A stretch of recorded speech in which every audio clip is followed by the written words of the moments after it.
सिंध जे घरू वज़ीर रबीउल अव्वल जे महीने में सिक्योरिटी जो इंतज़ाम सख़्त करण जी हिदायत जारी करे छॾी आहे। सिंध जे घरू वज़ीर ज़ियाउल हसन लंजार चयो आहे त रबीउल अव्वल जे महीने दौरान सूबाई सतह ते गैर मामूली सिक्योरिटी क़दमनि खे यकीनी बनायो वेंदो।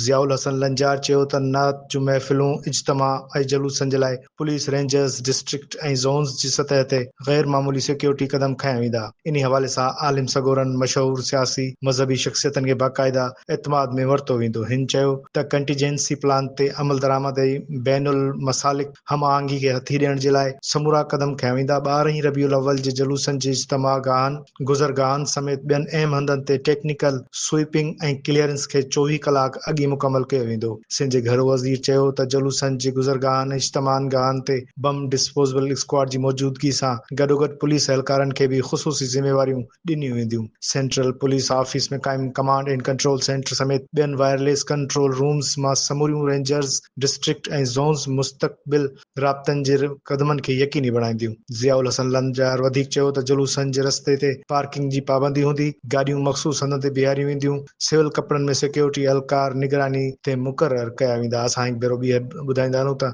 सिंध जे घरू वज़ीर रबीउल अव्वल जे महीने में सिक्योरिटी जा इंतज़ाम सख़्त करण जी हिदायत जारी करे छॾी आहे।